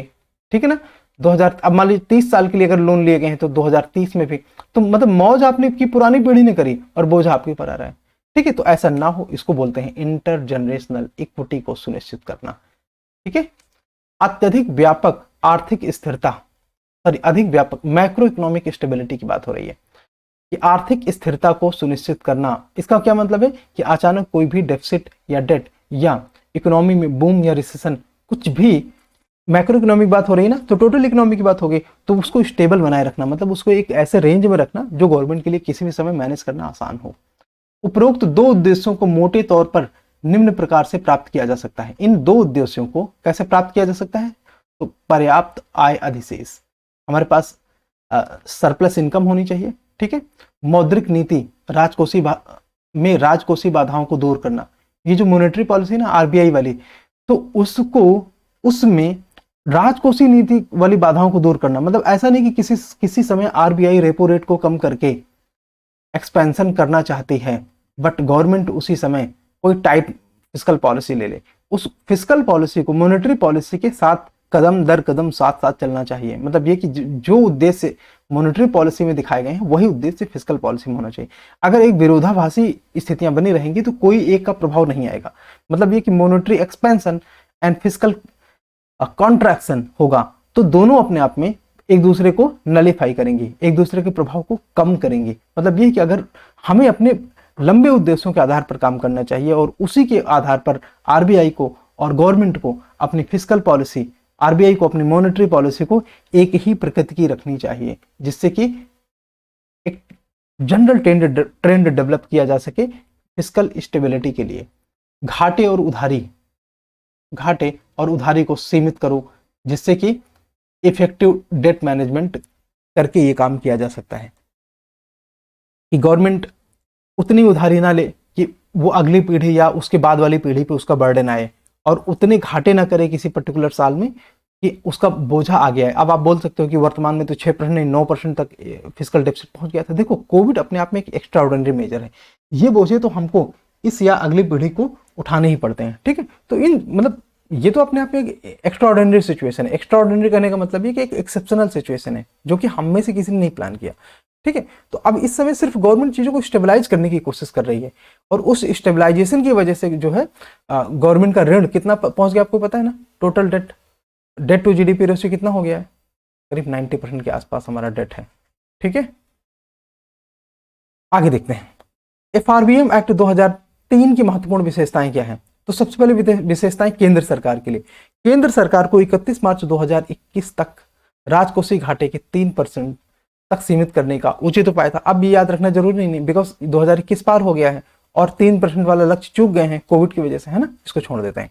आगे, यह सुनिश्चित करने का प्रयास करना कि 2024-25 तक सामान्य ऋण, जब भी सामान्य सरकारी ऋण कहा जाता है तो केंद्र और राज्य मिला के बोला जाता है, तो जीडीपी के 60% के आस से ज्यादा अधिक नहीं होना चाहिए, ठीक है। ये प्लान किया गया था। अब आपको पता है ना, ये भी ज्यादा है। अभी भी मैंने बोला कि ये डेट करीब 90% के आसपास है, 60 नहीं, केंद्र और राज्य का मिला के करीब 90% है। मतलब अकेले केंद्र का करीब है 55-60% के आसपास, और राज्य का भी करीब 30% से ऊपर ही है ना। तो इस समय वो 90% के आसपास है। कोविड ने इसको भी फेल कर दिया। चलो, ये आपको ये पता होना चाहिए कि हाँ ये टारगेट है, क्योंकि यूपीएससी आपसे सीधे पूछ सकती है कि एफआरबीएम का टारगेट क्या था और वर्तमान में क्या हालात हैं। जैसे एक 2018 का क्वेश्चन अभी हमने देखा। इसके और अलावा क्या है, किसी भी वित्तीय वर्ष में भारत के कंसोलिडेटेड फंड की गारंटी पर जीडीपी के 1.5% से अधिक किसी भी ऋण, देखो पहले समझ लेते हैं। आपको पता है ना कि कॉन्स्टिट्यूशन कहता है कि राज्य सरकारें बाहर का मतलब इंडिया के बाहर से लोन नहीं ले सकते, ठीक है। लेकिन अगर government of India consolidated fund of India के भरोसे राज्यों को परमिशन दे या पब्लिक सेक्टर यूनिट को परमिशन दे कि तुम लोग बाहर से लोन ले सकते हो, ठीक है, तो वो कंसोलिडेटेड फंड ऑफ इंडिया का साइज अगर 100 रुपए है तो 1.5 रुपए से ज्यादा की guarantee consolidated fund of India नहीं देगी इन पीएसयूज और स्टेट को कि वो बाहर से लोन ले सकें, ठीक है। ये है प्रोविजन, ठीक है, गारंटी नहीं देगी। यह सुनिश्चित करने का प्रयास करें कि उपरोक्त ए और बी निर्दिष्ट का निर्धारित लक्ष्य तिथियों के पार न जाएं, ठीक है। तो तिथियों का पार मतलब ये जो समय सारणी दी गई है इससे ज्यादा न जाएं, ठीक है। और ये वाला टाइम, ये दोनों के टाइम की बात की जा रही है कि इससे पार न जाएं, इस बात के भी प्रोविजन किए गए थे। मतलब ऐसा नहीं कि हाँ प्लान तो करना है बट ठीक है ईयर दर आफ्टर, अब 2030 तक, चलो 2030 तक नहीं डेफिसिट का टारगेट पूरा हुआ, डेट को रिकवर करने का टारगेट पूरा हुआ तो उसको आप 2035 कर लो, ऐसा नहीं है। स्वयं एक्ट में ये बात लिखी गई है कि ये टारगेट इन अवधियों के बाहर नहीं जाए, ठीक है। हाँ, कोविड की वजह से सारी चीजें ब्रीच हो गई, वो एक अलग बात है, तो इसीलिए तो इंपॉर्टेंट है, बिकॉज कोविड ने सारे डेटा तोड़ दिए हैं। तो यूपीएससी आपसे दोनों तरह के डेटा पूछेगी, क्या एफआरबीएम एक्ट क्या प्रोवाइड करता है और वर्तमान में सिचुएशन क्या है। तो आप समझ लेना कि वर्तमान में सिचुएशन में कोविड का इंपैक्ट है, और एफआरबीएम में गवर्नमेंट ने टारगेट क्या किया था, तो वो टारगेट जो है हम लोग यहाँ पे देखते चल रहे हैं, ठीक है, कि वो 60% total debt to GDP ratio होना चाहिए, एंड वो 60% कैसे डिवाइड होना चाहिए, तो 40% था यूनियन के लिए और 20% था स्टेट्स के लिए, ठीक है। अच्छा, इन घाटों को कम करने के लिए जो टारगेट बनेंगे ना, वो वार्षिक आधार पर बनेंगे, ठीक है। मतलब ऐसा नहीं कि गवर्नमेंट कह दे ठीक है हम 2024-25 में पूरा कर लेंगे, अभी कोई बात नहीं, अभी हम खर्च करते चल रहे हैं और 24 में चुनाव हार गए, ठीक है। तो ये लक्ष्य जो है हमें साल दर साल अचीव करना है। इसमें एक स्केप क्लास का कंडीशन होता है। ये स्केप क्लास क्या है, इसको समझ लेते हैं। मान लीजिए कि ये जो लक्ष्य आपको दिए गए हैं, debt to GDP ratio maintain करना, फिजिकल डेफिसिट को रेंज में रखना, अगर कोई एक्स्ट्रा ऑर्डिनरी सिचुएशन आ जाती है, एक्स्ट्रा ऑर्डिनरी सिचुएशन, अभी एक्स्ट्रा ऑर्डिनरी सिचुएशन क्या होते हैं, जैसे कि कोविड, जैसे कि एक्सट्रीम ड्रॉट,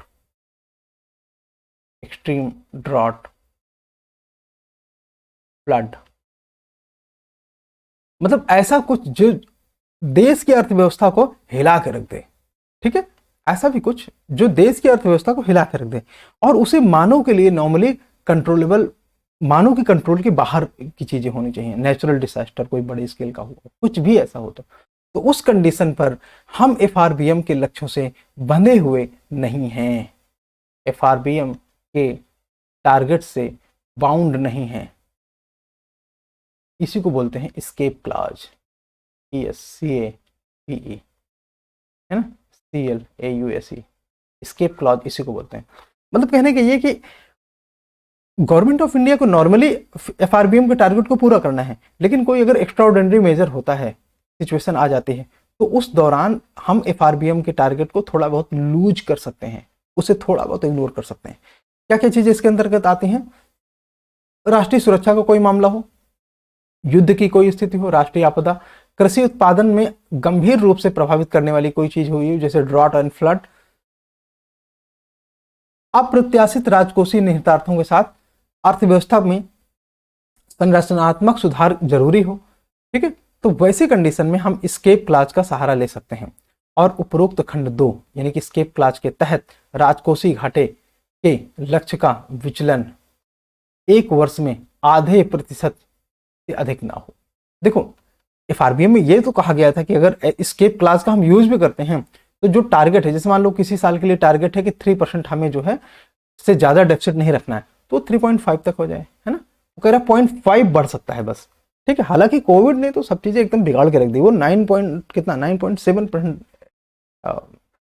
फिस्कल डेफिसिट हो गया था, ठीक है। हालांकि ये 0.5% तक की रियायत देने की बात करता है, ठीक है। सेंट्रल गवर्नमेंट शैल नॉट बोरो, अब ये आपके लिए बहुत इंपॉर्टेंट पॉइंट है, इस पे ध्यान दो। Central government shall not borrow from RBI, ठीक है, except by way of advances to meet temporary excess of cash disbursement over cash receipt. मतलब क्या है कि सेंट्रल गवर्नमेंट आरबीआई से लोन ले सकती है, ठीक है, आरबीआई से लोन ले सकती है, अदरवाइज वो बारो नहीं करेगी, ठीक है, अपने कैश मैनेजमेंट को पूरा करने के लिए। आरबीआई स्केप क्लॉज के आधार पर, एक मिनट थोड़ा सा जगह बना लेते हैं ना, बस इतने में काम चल जाएगा। आरबीआई स्केप क्लॉज के आधार पर केंद्र सरकार की प्रतिभूतियों की प्राइमरी इशू पर सब्सक्रिप्शन ले सकती है। देखो, नॉर्मली ये कहता है कि आरबीआई को केंद्र पहले ही समझ लेते हैं कि क्या होती है प्राइमरी मार्केट, किस तरह से काम करता है। एक मिनट जल्दी से समझ लेते हैं, ये सब कनेक्ट हो जाएगा आपका। केंद्र सरकार जब सिक्योरिटीज इशू करती है, तो उस सिक्योरिटीज इशू करने का रीजन क्या है। जैसे मान लेते हैं हम टीवेल का उदाहरण ले लेते हैं, ठीक है। केंद्र सरकार सिक्योरिटीज, जीसेक बोलते हैं इसको, जीसेक इशू करती है। कहाँ इशू करेगी? प्राइमरी मार्केट में, प्राइमरी मार्केट में। तो नॉर्मल सिचुएशन में बोला गया है कि आरबीआई को प्राइमरी मार्केट में केंद्र सरकार की सिक्योरिटीज को नहीं खरीदना चाहिए। अच्छे से याद कर लो, नहीं खरीदना चाहिए, नहीं पार्टिसिपेट करना चाहिए, मार्केट को आने देना चाहिए, जैसे बैंक हैं और प्राइवेट इंस्टीट्यूशन उनको आने देना चाहिए, आरबीआई को इसमें पार्टिसिपेट नहीं करना चाहिए। ठीक है, नहीं।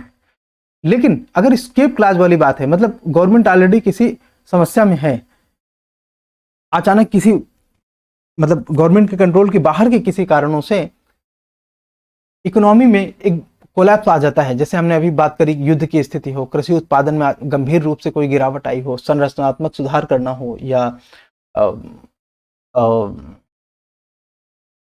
फ्लड, ड्रॉट, कुछ नेशनल डिसास्टर ऐसा कुछ हुआ हो, है ना, नेशनल सिक्योरिटी का कुछ मामला हो, तो वैसी कंडीशन पे आरबीआई गवर्नमेंट की प्राइमरी सिक्योरिटीज में, प्राइमरी सिक्योरिटीज के इशू में, है ना, आरबीआई पार्टिसिपेट कर सकती है। ये इसके क्लास के दौरान रियायत दी गई है। अच्छा, और क्या है?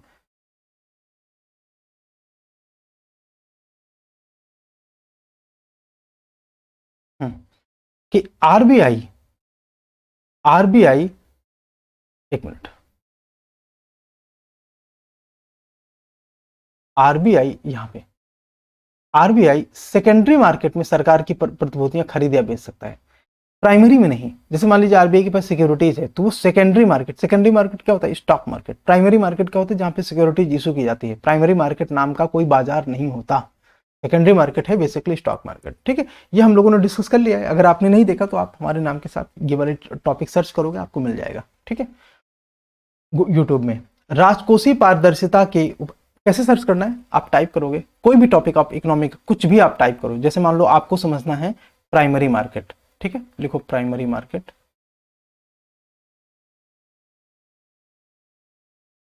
ऐसे, है ना, ये टाइप करो, पता है ना आपको, ऐसे, और आपको ये मिल जाएगा। ठीक है, ये टॉपिक आपको मिल जाएगा।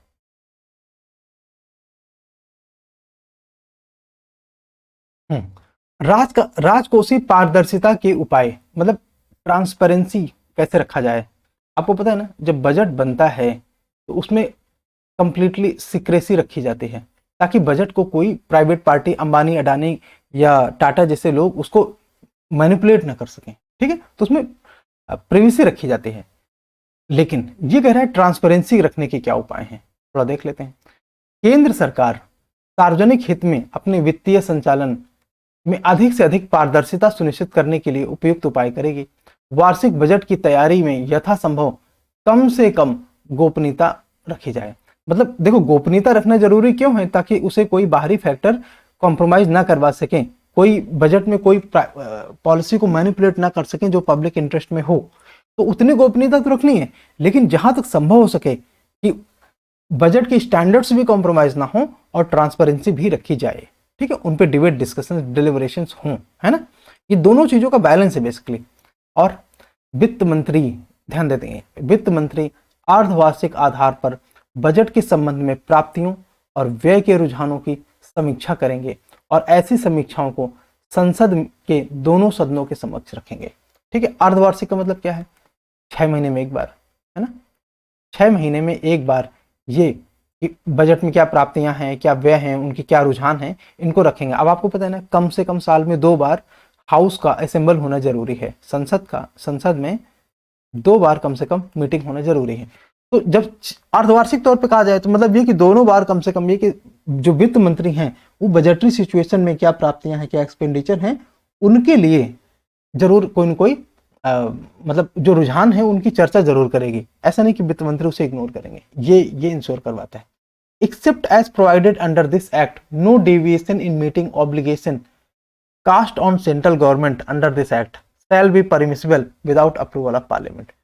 देखो, जितना इस एक्ट में कहा गया है उसके अलावा, जितना, इसको ध्यान देंगे, जितना इस एक्ट में प्रोवाइड किया गया है उसके अलावा केंद्र सरकार कोई भी डेविएशन नहीं कर सकती। अभी डेविएशन का क्या मतलब है?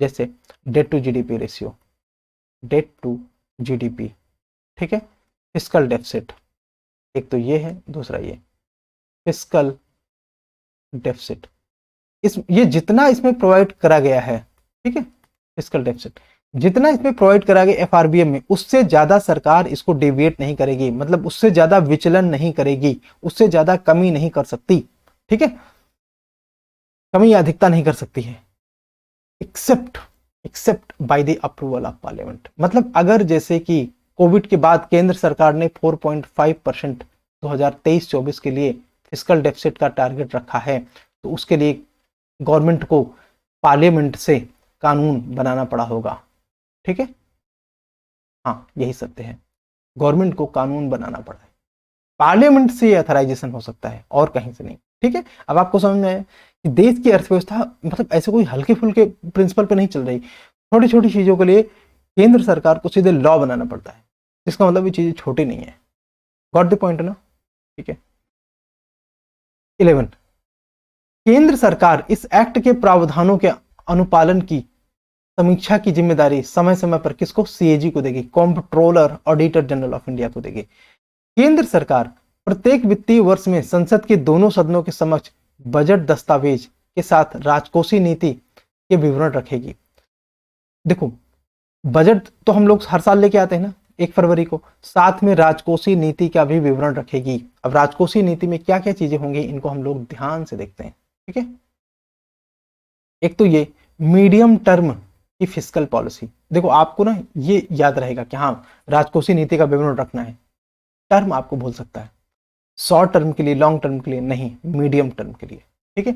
राजकोषीय नीति में तो फिर स्ट्रेटजी का भी डिस्कशन होगा, मैक्रो इकोनॉमिक फ्रेमवर्क, ये यही आया था 2018 में कि सरकार एडिशनल कौन सा डॉक्यूमेंट रखती है बजट के साथ, तो मैक्रो इकोनॉमिक फ्रेमवर्क भी रखती है, ये एक एडिशनल डॉक्यूमेंट होता है बजट के साथ। और मध्यम अवधि की रूपरेखा, व्यय का विवरण, मीडियम टर्म में व्यय का विवरण भी रखेगी, लेकिन ये ना अलग से कोई डॉक्यूमेंट नहीं होता, ये इन्हीं के साथ, ये ABC इन्हीं के साथ में ये वाला डेटा अटैच रहता है, व्यय का विवरण अटैच रहता है, ठीक है। तो ये अलग से अपने आप में डॉक्यूमेंट नहीं होता। केंद्र की तरह राज्य भी अपने कानूनों में राजकोषीय घाटे की सीमा 3% तक तय की है। ये हम पुराने कोविड के पहले वाले नॉर्म्स के हिसाब से बात कर रहे हैं, ठीक है। कोविड के बाद की चीजें अब थोड़ी बदल गई हैं, देखेंगे सारे डेटा के आधार पर। हमने क्वेश्चन देखा था, इसमें कौन कौन सा सही है, जैसे कि देखते हैं ये 60% वाला तो सही है, ये तो आपने देख लिया है ना, 40% भी सही है केंद्र के लिए, 20% राज्य के लिए सही है कि केंद्र कितना डेट टू जीडीपी रेशियो रख सकते हैं, है ना। लेकिन अच्छा एक और देख लेते हैं नीचे वाला, भारत संविधान किसी भी राज्य के लिए मतलब केंद्र सरकार की सहमति लेना अनिवार्य है, ठीक है, बिल्कुल सही है, ये भी सही है। ये 49% ये गलत है, ठीक है, ये आपने देख लिया। नाउ आंसर होगा सी। अब आया फिस्कल मैनेजमेंट, राजकोषीय प्रबंधन को बोलते हैं फिस्कल मैनेजमेंट।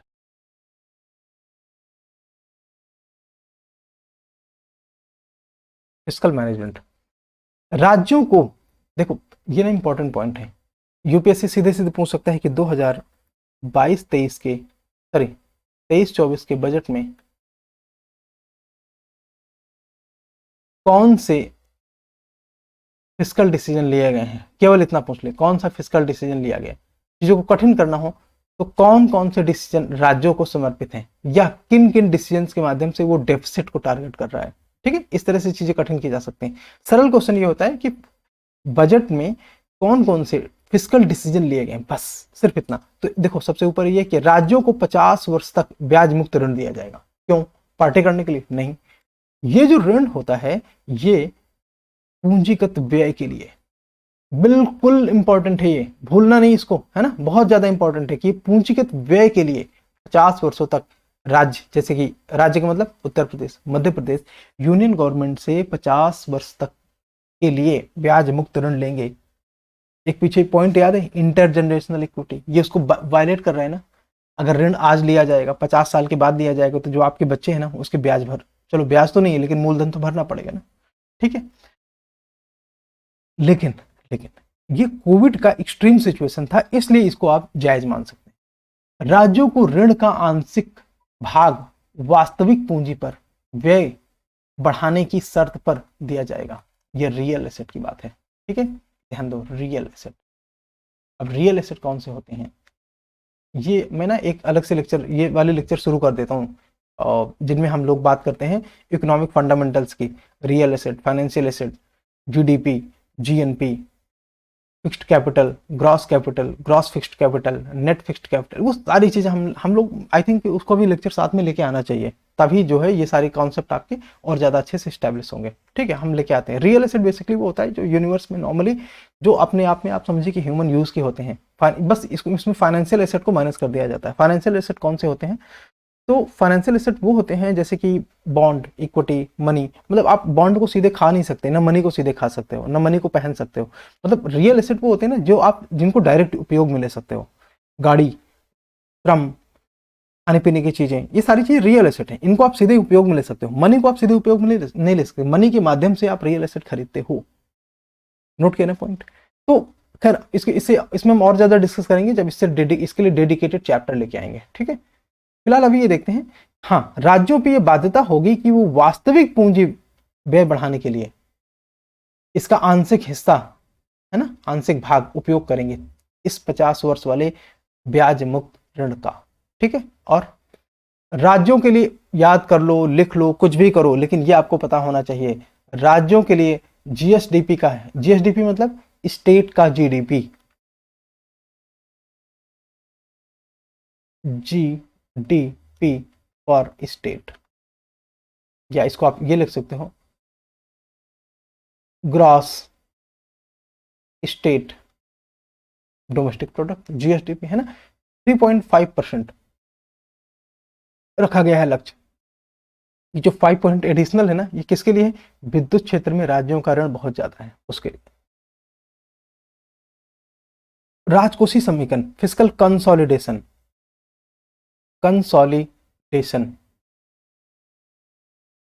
ठीक है, फिस्कल कंसोलिडेशन। तो 2025-26 तक के लिए राजकोषीय घाटे को 4.5% से नीचे रखने का लक्ष्य है। बिल्कुल बहुत इंपॉर्टेंट है ना, इसे याद रखो। ये मैं इसलिए बार बार सारे फैक्ट्स आपको दिखाता चल रहा हूँ, ये सारी चीजें इंपॉर्टेंट है ना, इनको भूलना नहीं है।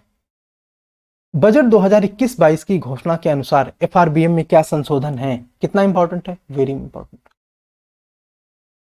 ठीक है, ये अपने आप में इंपॉर्टेंट है।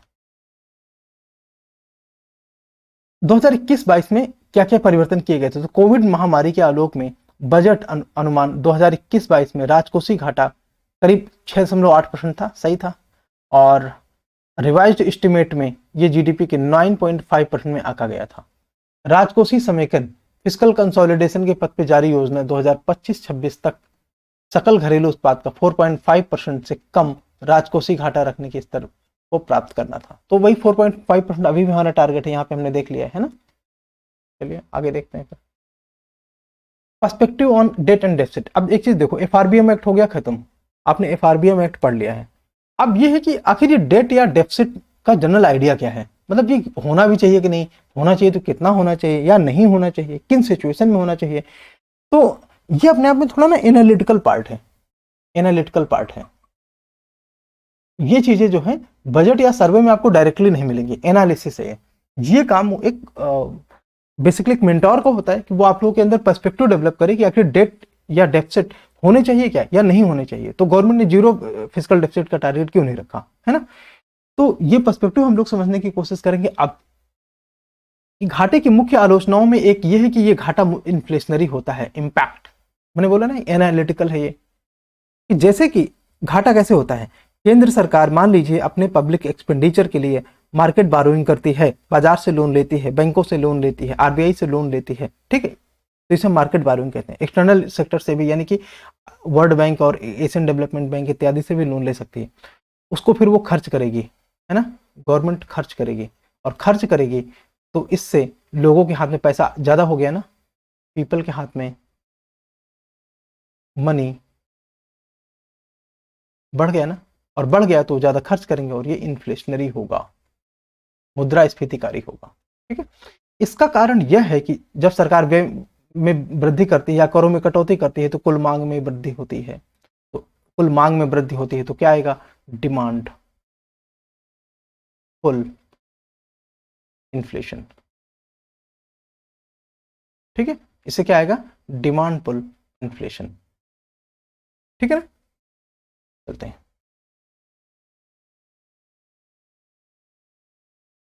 और क्या है इसके इम्पैक्ट।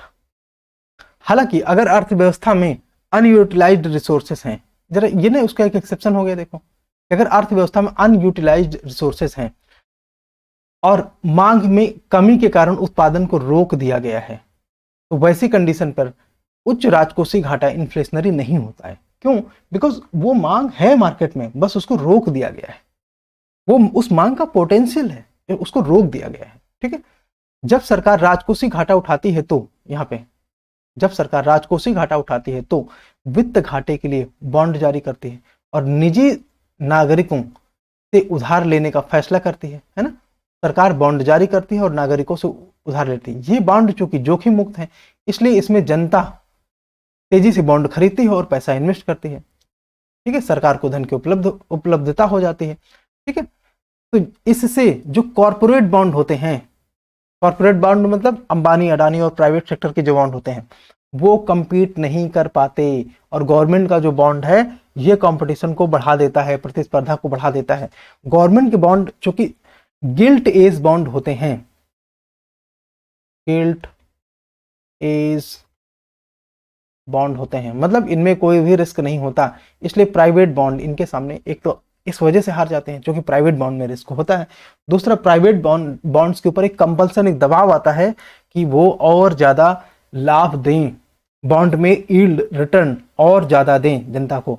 और इस प्रकार से प्राइवेट सेक्टर दो कारणों से, एक तो वो गवर्नमेंट के बराबर यील्ड नहीं दे पाते, कई बार दे पाते हैं, कई बार नहीं दे पाते, लेकिन उन पे रिस्क ज्यादा हो जाता है, इसलिए पीपल गवर्नमेंट बॉन्ड में इन्वेस्ट करते हैं। पीपल गवर्नमेंट बॉन्ड में यानी कि G-Sec पर इन्वेस्ट करेंगे। ठीक है, और होगा क्या इससे? प्राइवेट सेक्टर के पास पैसा नहीं पहुंचेगा, प्राइवेट सेक्टर के पास पैसा नहीं पहुंचेगा। ठीक है, इसको हम बोलते हैं क्राउड या क्राउडिंग आउट। क्राउडिंग आउट कहने का मतलब यह है भीड़ से बाहर हो जाना बोलते हैं, इससे बोलते या क्राउडेड आउट। इससे इसका मतलब यह हुआ कि जो प्राइवेट सेक्टर है वो जहां से वित्त इकट्ठा कर सकता है उस व्यवस्था से वो बाहर हो गया, और बाहर हो गया बिकॉज गवर्नमेंट ने कॉम्पिटिटिव सिचुएशन पैदा कर दी है, ज्यादा कॉम्पिटिटिव सिचुएशन, क्योंकि उसके पास गिल्ट एज होने का एडवांटेज है, जोखिम मुक्त होने का एडवांटेज है, इसलिए प्राइवेट सेक्टर इस मार्केट में हार जाते हैं। ठीक है, और ये इकोनॉमी के लिए अच्छा नहीं है। प्राइवेट सेक्टर के पास पैसा होना, इकोनॉमिक एक्टिविटी में उनका ज्यादा से ज्यादा हिस्सा लेना आर्थिक गतिविधि के लिए अच्छा है। ठीक है, अच्छा इसके विपरीत क्या होता है? क्राउडिंग इन। क्राउडिंग इन क्या होता है? जहां पे ना प्राइवेट सेक्टर का निवेश बढ़ता है, उससे ना गवर्नमेंट ज्यादा से ज्यादा स्कोप देती है प्राइवेट सेक्टर को कि तुम लोग पैसा बारो करो। तो इस ऐसी सिचुएशन में क्या होता है? गवर्नमेंट जो है प्राइवेट सेक्टर मार्केट बारोइंग कम करती है। मार्केट में पैसा होता है, वो पैसा जाता है प्राइवेट सेक्टर के पास, तो उसको हम बोलते हैं क्राउडिंग इन सिचुएशन। ठीक है, यदि अर्थव्यवस्था में स्लो डाउन का चरण है, मंदी का चरण है, तो अर्थव्यवस्था में मांग कम होगी। मंदी का मतलब मांग कम है, तो सरकारी खर्च बढ़ने से वस्तुओं की मांग में वृद्धि होती है, जो बदले में कारखाने, उपकरण, उत्पादन के स्रोतों और निजी क्षेत्र में मांग को बढ़ाता है। देखो मंदी के दौरान जब भी गवर्नमेंट खर्च करती है ना, तो उससे ओवरऑल डिमांड स्टिमुलेट होती है, और वो डिमांड जो है प्राइवेट सेक्टर के लिए अच्छा है, बिकॉज उससे प्राइवेट सेक्टर को भी ग्राहक मिलते हैं। ठीक है, और ऐसी सिचुएशन में private sector crowd in to satisfy increasing consumer need. ऐसी सिचुएशन में क्राउडिंग इन सिचुएशन की होती है, जबकि प्राइवेट सेक्टर को और ज्यादा मौके मिलते हैं कि जो डिमांड बढ़ी है गवर्नमेंट के एक्सपेंडिचर के कारण, उस डिमांड को कैटर करने के लिए प्राइवेट सेक्टर इस मार्केट में पार्टिसिपेट करे ज्यादा से ज्यादा। अब आप लोग सोच रहे होंगे कि यहाँ पे जब गवर्नमेंट ज्यादा खर्च करेगी तो इसमें डिमांड कैसे बढ़ेगी? देखो गवर्नमेंट ना इंफ्रास्ट्रक्चर में खर्च करती है, मेजर बड़े सेक्टर में खर्च करती है, रोड, हाईवे और रियल एस्टेट, इनमें ज़्यादा पैसा खर्च करती है, मशीनरी, कैपिटल्स में ज़्यादा पैसा खर्च कर सकती है, तो जिसकी वजह से ज़्यादातर लोगों को रोजगार मिलता है। रोजगार मिलेगा, लोगों को ज़्यादा सैलरी मिलेगी, सैलरी मिलेगी, लोग उस पैसे को कहीं खर्च करेंगे। कहाँ खर्च करेंगे? अपने खाने पीने, जीवन यापन, टूरिज्म, ठीक है, इन सारी चीज़ों में डिमांड बढ़ाएंगे, जिसके फलस्वरूप प्राइवेट सेक्टर को मौका होगा कि वो इन वस्तुओं के निर्माण में, इन वस्तुओं के मैन्युफैक्चरिंग में ज़्यादा से ज़्यादा पार्टिसिपेट करें और इकोनॉमी में अपना मेजर रोल प्ले कर सकते हैं। तो उस सिचुएशन में गवर्नमेंट के एक्सपेंडिचर क्राउड आउट नहीं करते, क्राउड इन करते हैं। ठीक है, ये वाला पॉइंट देखो, क्राउड इन करते हैं। Fiscal impulse is variable which reflect the effect of fiscal policy in the given year on economic activity over business cycle.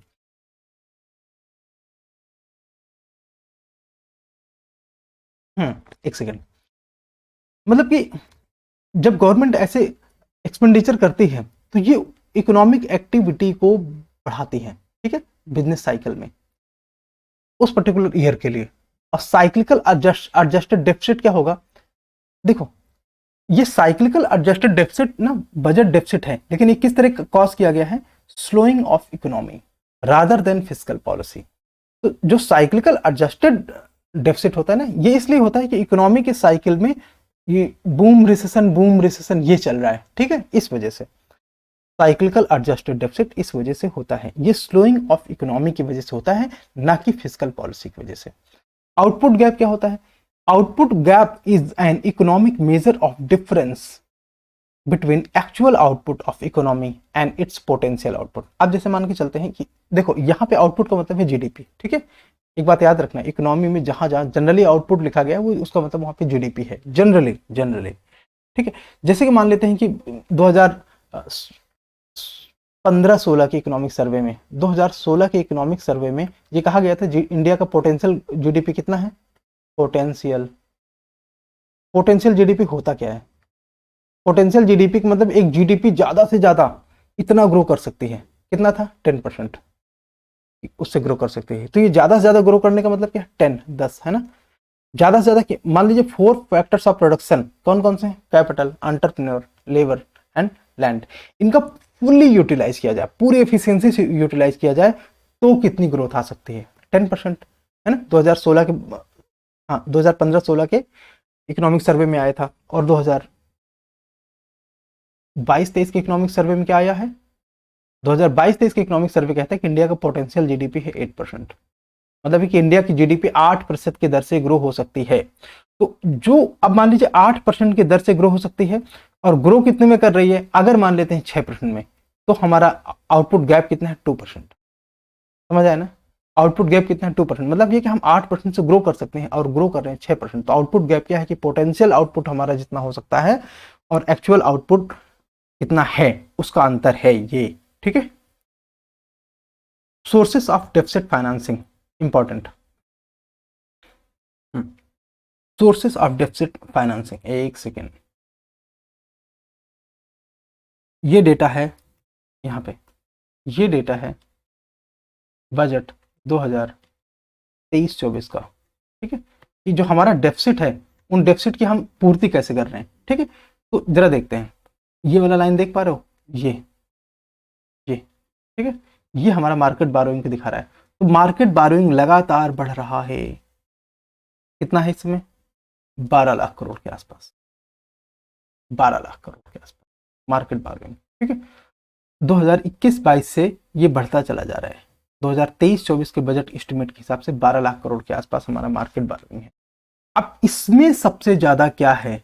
Securities against small saving. ये देखो, इसका जो नंबर है ना, ये 4 लाख करोड़ से ऊपर है, ठीक है, 4 लाख करोड़ से ऊपर है।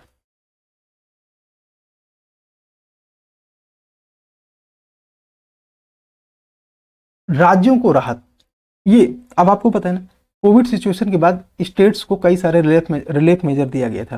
कोविड के बाद, है ना, राज्यों को कई तरह के राहत दिए गए थे। उनमें से क्या था कि 2020-21 के लिए कोविड के मद्देनजर राज्यों को सकल घरेलू उत्पाद यानी कि जीएसडीपी के 2% तक अतिरिक्त उधार की सीमा की अनुमति दी गई थी, ठीक है, जिसमें से 1.5% राज्य स्तर पर सुधार कार्यान्वयन पर सशर्त था। मतलब ये 1.5% का जो ये जो 2% तक अधिक उधार की सीमा थी, उस 2% में अधिक उधार लेना मतलब राज्य सरकारें जो है जितना लोन लेते हैं, मान लो 100 रुपए लेते हैं, ठीक है, 100 रुपए लेते हैं तो अब 102 ले सकते हैं, है ना। बट ₹1.50, ₹1.50 वो सुधार कार्यक्रम के लिए खर्च करना होगा। 15वें वित्त आयोग, एनके सिंह वाला 15वें वित्त आयोग, ये कब आया? 2021 में। 15वें वित्त आयोग व राज्य सरकार के विचारों के अनुसार 2021-22 के लिए जीएसडीपी 4% पर राज्यों के राजकोषीय घाटे की सामान्य सीमा की अनुमति दी गई थी। 2021-22 के लिए 4% स्टेट के लिए। अब कितना है? 3.5। ठीक है, 2025-26 के लिए, सॉरी 2024-25 या 25-26 के लिए एक बार देख लेना, ऊपर मैंने भी डिस्कस किया है। 2025-26 के लिए 3.5% fiscal deficit for states, fiscal deficit for states के लिए लक्ष्य रखा गया है। ठीक है, लक्ष्य रखा गया है। संविधान के अनुच्छेद 293 के अनुसार, देखो ऐसे ऐसे आर्टिकल आपको यहाँ पे मैं याद करा दूंगा ना, ये आप सोचोगे कि कहाँ से आ गया और ये एग्जाम में कैसे आ गया, आपने पढ़ा कब था, आपको पता भी नहीं चलेगा, आपको क्वेश्चन सही हो जाएगा। संविधान का जो आर्टिकल 293 है वो ये कहता है कि एक राज्य भारत सरकार की सहमति के बिना कोई ऋण नहीं उठा सकता। क्वेश्चन मिला था ना 2018 वाला, याद आया? ऐसे ही क्वेश्चन आते हैं। ठीक है, अगली बार संविधान का आर्टिकल पहुंच लेगा तो सरप्राइज नहीं होना, यूपीएससी ऐसा कर सकता है यदि ऋण का कोई हिस्सा भी बकाया है जो भारत सरकार या उसकी पूर्ववर्ती सरकार द्वारा राज्य को दिया गया है, लेकिन वर्तमान में चूंकि लगभग हर राज्य के पास केंद्र का कुछ न कुछ बकाया है, इसलिए उन्हें केंद्र सरकार की मंजूरी की आवश्यकता है। मतलब यही कि कॉन्स्टिट्यूशन कहता है कि भारत सरकार की सहमति के बिना राज्य कोई भी ऋण नहीं उठा सकता। ज़्यादातर स्टेट के पास इस समय डेफिसिट की सिचुएशन है, इसलिए केंद्र सरकार मंजूरी के साथ उनको लोन लेने की परमिशन दे सकती है। ठीक है, क्या अर्थव्यवस्थाओं में को वास्तव में राजकोषीय घाटे की आवश्यकता है? तो कीन्स, ये जेम कीन्स की बात हो रही है, जॉन मैनार्ड कीन्स, ये स्पेलिंग ना पता होना चाहिए, नहीं कैसे लिखोगे? जॉन मैनार्ड कीन्स इनका नाम था, जॉन मैनार्ड कीन्स। ठीक है, ये मैनार्ड ऐसे लिखा जाता है, ये जॉन ऐसे लिखा जाएगा। सॉरी, ज्ञान नहीं है भाई, जान कैसे लिखते हैं? ये जान, हाँ, जॉन मैनार्ड कीन्स, ऐसे इस तरह से लिखेंगे, क्योंकि आपको लिखना भी तो पड़ेगा मेंस में, है ना? ठीक है, ये एक मिनट, हाँ, ये कीन्स सहित ज्यादातर अर्थशास्त्री क्या मानते हैं? देखो इनको ये लगता है ना कि थोड़ा सा डेफिसिट ठीक है। अर्थशास्त्रियों ने विशेष रूप से संकट के समय अर्थव्यवस्था को बढ़ावा देने के लिए छोटे राजकोषीय घाटे आवश्यकता की वकालत करी कि हाँ, थोड़ा बहुत तो छोटे मोटे फिस्कल डेफिसिट को अफोर्ड किया जा सकता है, और खासतौर से संकट के टाइम में। तो अभी तो कोविड के बाद की सिचुएशन चल रही, तो इकोनॉमी ऑलरेडी परेशानी की स्थिति में। आपने देखा ना कि वर्ल्ड जीडीपी ग्रोथ कितना कम हो गया, आईएमएफ का एस्टिमेट कितना कम हो गया, उस हिसाब से भारत की स्थिति बहुत अच्छी है।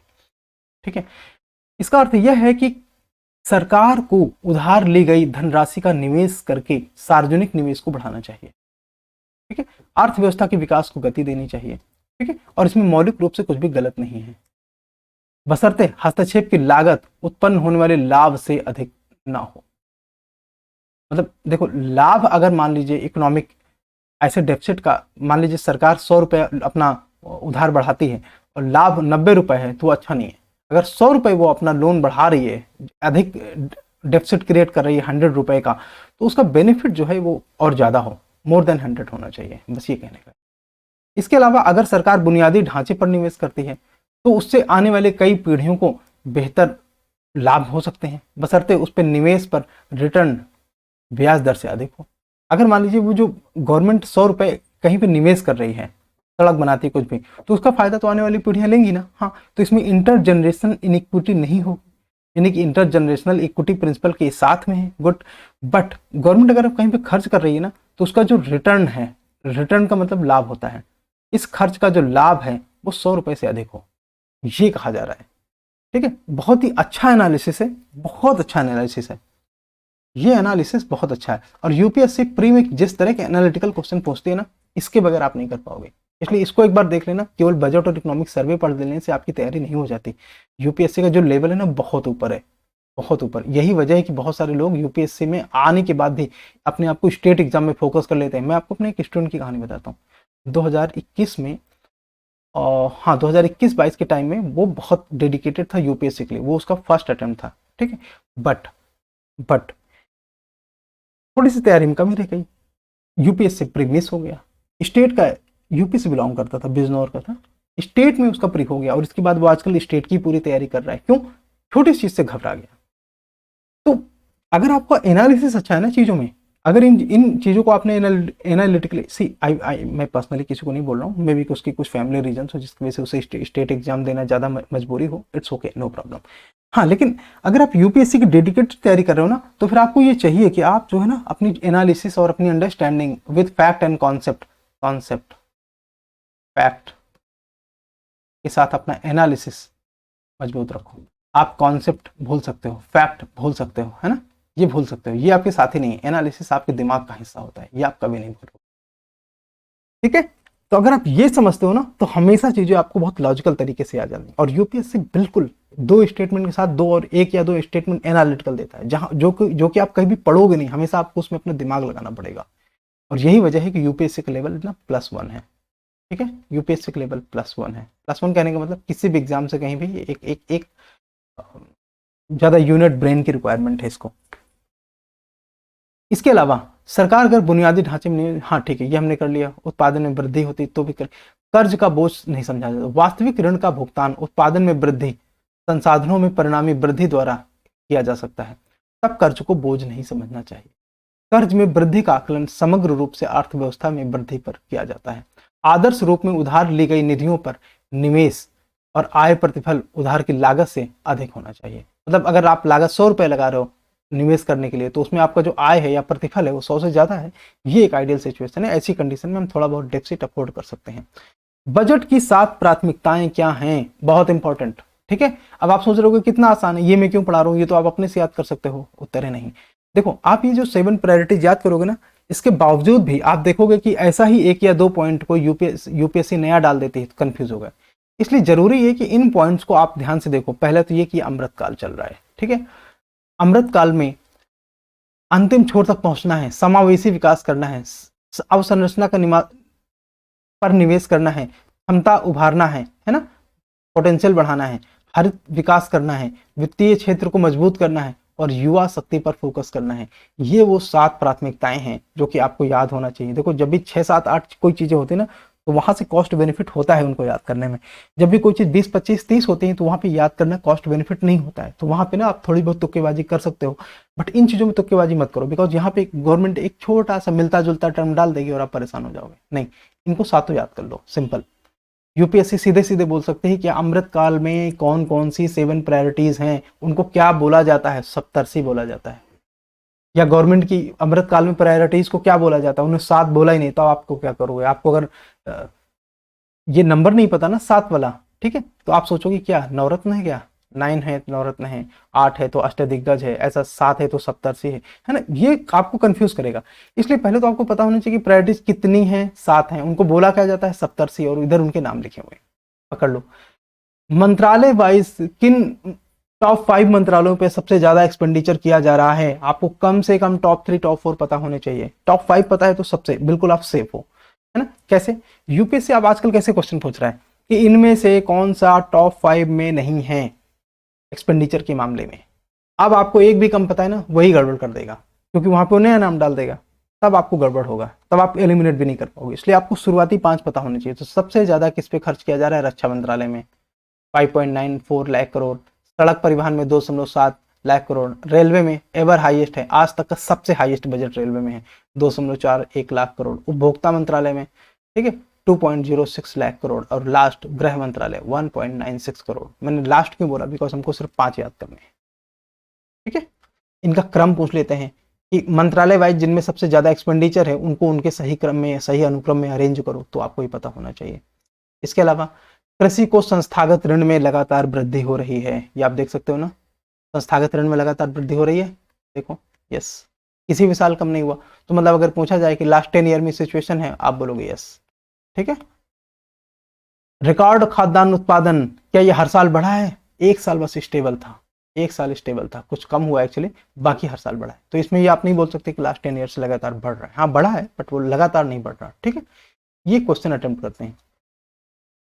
एफडीआई और एफआईआई दोनों एक देश के निवेश से संबंधित हैं। निम्नलिखित में कौन सा कथन दोनों के बीच में महत्वपूर्ण अंतर को प्रदर्शित करता है ना। अब चूंकि एफडीआई एफआईआई आपने पिछली क्लासेस में पढ़ा होगा, या इस वाले प्लेटफॉर्म में अभी हमने नहीं कराया है, इस प्लेटफॉर्म में भी जल्दी कराएंगे। आप यूट्यूब में सर्च करके पढ़ सकते हो, मैंने सारी चीजें करा दी हैं अलग अलग प्लेटफॉर्म्स में, ठीक है। तो ये आप आसानी से कर पाओगे, ठीक है। अटेम्प्ट करना, इसके बाद आंसर देखना, ठीक है। चलो, सो यस, बहुत ही खूबसूरत सा ये हमारा पेज है द कॉन्सेप्चुअल आईएएस का, ठीक है। आने वाले टाइम में ये वाले बैकग्राउंड और बढ़ेंगे, ठीक है। ये हमारा इधर ईमेल है, इस ईमेल पे आप लोग जो है हमसे बात कर सकते हो, कुछ भी अपने डाउट क्वेरी कुछ भी भेज सकते हो, कोई भी आप रिक्वायरमेंट है, किसी प्रकार का कम्युनिकेशन है। देखो अभी हम लोग हैं इनिशियल स्टेज में, तो इसमें हमको आपके आइडियाज़ की ज़रूरत है और हम लोग क्या क्या कर सकते हैं, है ना। तो आपके आइडियाज़ की ज़रूरत है, what else we can do, ठीक है। चीज़ों को कैसे बेहतर बनाया जाए ये आप हमको इसमें सजेस्ट कर सकते हो। तो मैं आपके सजेशन का वेट करूंगा, सारे ईमेल में पढ़ता हूँ, ठीक है। तो the conceptual IAS because UPSC is very conceptual, ठीक है। Thank you so much.